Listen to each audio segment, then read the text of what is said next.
Hey guys, it's Mark from Ace Tutors, and in this video, I'm going to explain the chi-square test for independence.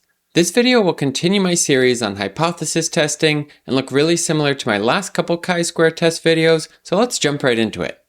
As a reminder, the goal of hypothesis testing is to make a certain conclusion about a large population by using data from a smaller sample. Chi-square tests for independence are just one way to do that when you have certain data and you want to answer a specific question about your population. So when would you use this test type? Well, you would use this type of hypothesis test whenever you have one single population or group, but you're measuring two different categorical variables on each data point, and you want to answer the question, are these two variables independent of each other? Now this is very similar to the homogeneity test in my last video, in that we're once again organizing our data into a table with rows and columns, but in that test we had multiple separate groups that we compared to each other, whereas here we just have one single group and we're instead checking whether two characteristics within that one group are associated with each other. Now to solve these types of problems, we're going to use the same process we follow for all hypothesis test problems, the 5 C's, which we first discussed in my video covering the idea of hypothesis testing in general. We're first going to create our hypotheses for our particular problem, then we will check certain necessary conditions are true in order to use this chi-square test method. Next we will calculate our test statistic and p-value, compare these to our critical value and alpha value, and finally conclude based on our findings. Alright, let's dive into each of these steps with our first example. Say you own a cafe and you think you can make more money by getting people to buy larger drinks in the morning. You want to see if the time of day and coffee size are related, so you collect a simple random sample of last month's orders. The observed data is below. At an alpha value of 0.05, test if they're related. Okay, first, just like the other chi-square tests, let's finish organizing our information in the table. From the table provided, you can tell we have two variables we're testing. The time of day, which makes up the rows of our table, and coffee size, which makes up the columns of our table. From this sample, we can see we got more large size orders in the morning and afternoon, and more small sizes in the evening. But to see if this is significant, we next need to figure out how many orders we would expect to have gotten for each time of day and coffee size pair to compare what we observed to that. In order to do that, for each cell we use this formula. So for each cell, we would take the total from that row in the observed table, multiply that by the total from the column in that table, and then divide it by the table total, which is 100. Calculating these for each of our different cells, here is what we get for our expected counts for each time of day and coffee size. Okay, now that we have our observed and expected tables, let's clean this up a bit, keep our alpha value from the problem, and jump into our 5-step process with creating our null and alternative hypotheses. As always, I like to start with our alternative hypothesis. Our alternative hypothesis, H sub A, is whatever we're testing about the population to see if something's going on. So for our problem, we're testing to see whether the time of day is related to the coffee size ordered. So we can say our alternative hypothesis is something like the two variables are related. Then our null hypothesis is always just the opposite of this, which makes our null hypothesis H sub O that the two variables are independent. Now that we have our hypotheses, we next need to check our conditions. For chi-square tests, there are 3 different conditions that need to be satisfied in order for us to be able to use this test type. Essentially, we're trying to make sure that the data we collected is a good representation of the overall population. The first condition we need to meet is that the data we collect is from a simple random sample to ensure we picked our data points randomly. The next is that all expected counts for all variable pairs has to be greater than or equal to 5. This is needed to ensure that we can use a chi-square distribution to approximate our sampling distribution. And lastly, the third condition we need to meet is that the sample size is less than 10% of the overall population size to ensure that our data points are independent from one another. Going through these for our problem, the question stated that you take a simple random sample, so that checks off the first condition. Next, when we calculated the expected counts for each cell, we found each of them to be greater than or equal to 5, so that checks off the second condition. Lastly, let's assume you have more than 1,000 orders per month, so that the sample size of 100 is less than 10% of the population size, and that checks off our third condition. Okay, now that our conditions are met, we can move on with the problem and calculate the test statistic and p-value. As a reminder, a test statistic is just a standardized value that describes how far our sample data is from expected results. And the p-value describes the probability of getting our sample data of coffee orders that is that different from expected values if the two variables were actually independent. For these test types, the test statistic we use is called a chi-square statistic.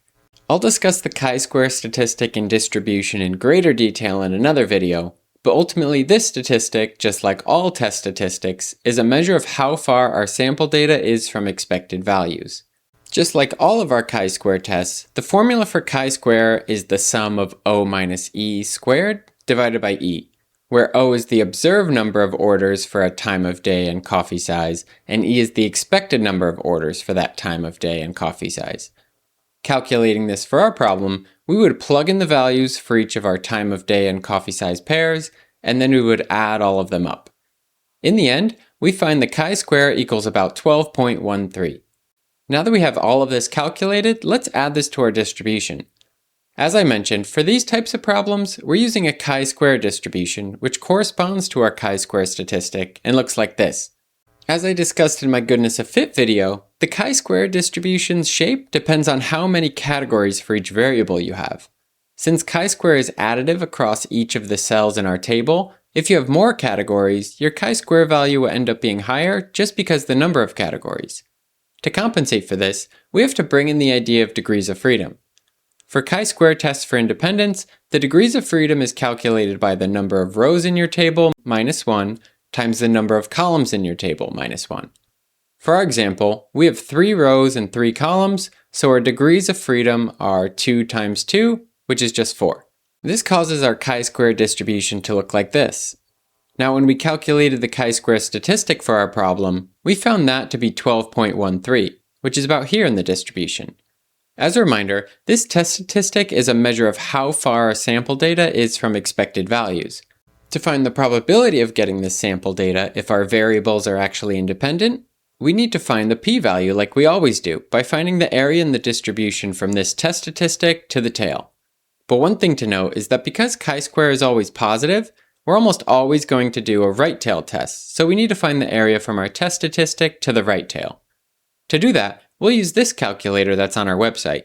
I'll put a link here and in the description if you want to check it out.